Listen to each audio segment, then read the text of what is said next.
welcome to another edition of Catch Whiskers TV Overtime. Paul's joining me, we're in the castle. That's what I'm here for, that's why I'm here. So, Challenge Cup, semi-final first leg, Panthers 5, Belfast 1. Good performance. It was, I'm not entirely sure, well, on one hand I'm not entirely sure how we came out 5-1. But given two absolute cities we missed tonight, one at the bar and the one with DAB, still not back on his form. He was doing too much on it. He was trying to be too good. Trying to put it right back across the thing. You know, we could have had 7. Yeah.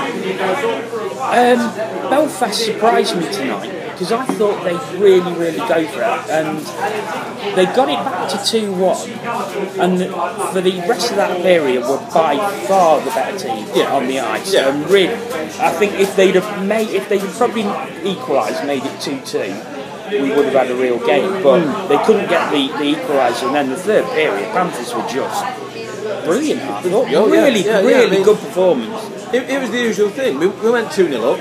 Well, that's not usual at the moment. Normally get 2-0 down before we get anywhere. We went 2-0 up. They got one back, and we did what we've seemed to do time and time again this year. We give a goal up, we wobble, and they kept us wobbling for the whole of that period. But we just came out in the third. I think when they scored, they went up a gear, and I think that third period we did. I mean, I think some of the goals in that final period, especially the one of Robert Lakovic scored, just showed real backing, real tenacity to grab the puck, and his finish one-on-one was just brilliant through Garrett Zemlak's 5 level. That was the no start singing. That was the goal of the night for me, really. But you look at the first 2 goals we scored. Francis diving full length to sweep a puck past Zemlak. Clark digging round the posts, getting that final touch. That's what you need. If you're going to wingers, Belfast aren't a 5-1 defeat to us team. We've seen that. We've beaten them with similar scorelines down the front, and they've done the same to us. They're a good team, and for whatever reason, it just didn't work for them tonight. So, taking a 4-goal lead into the second leg, tie over, would you say? Or can you never say that again? Am I going to say that? Right. No. Put it this way, I think it's fair to say I'd be very surprised if Belfast actually pulled it back. I think I'd be disappointed. I'd be disappointed, and I think they'd have to produce a hell of a performance to get a 5-goal spread on us. Yes. However, this is sport.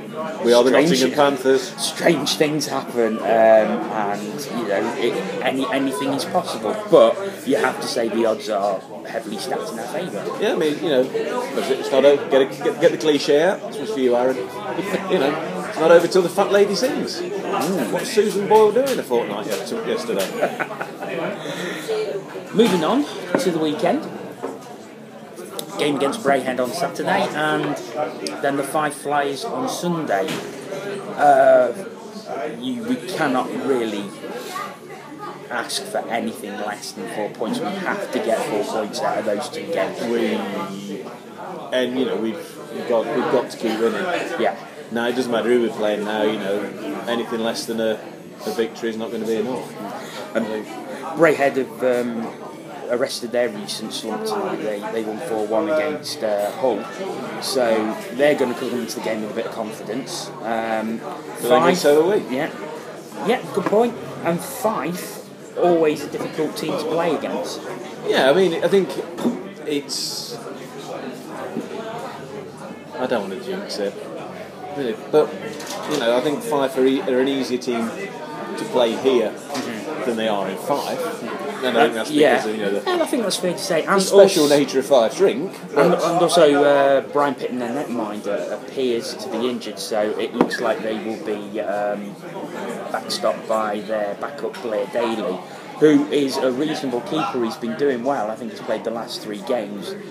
But you sort of put the strength of our forwards against a British backup netminder who hasn't played many games, you have to fancy them to score.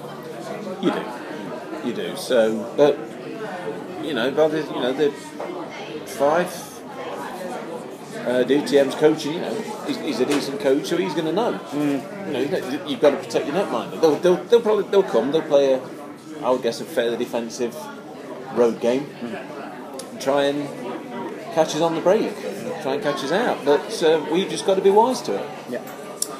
Okay, well, we will be talking about both games on next week's Cats Whiskers TV, and also there will be a very special Cats Whiskers TV towards the end of next week, hopefully, as on Saturday. Will there? Yeah, will be. As you well know, we will be interviewing Panthers General Manager Gary Moran on Saturday, and that will hopefully be out towards the end of next week. So until then, goodbye.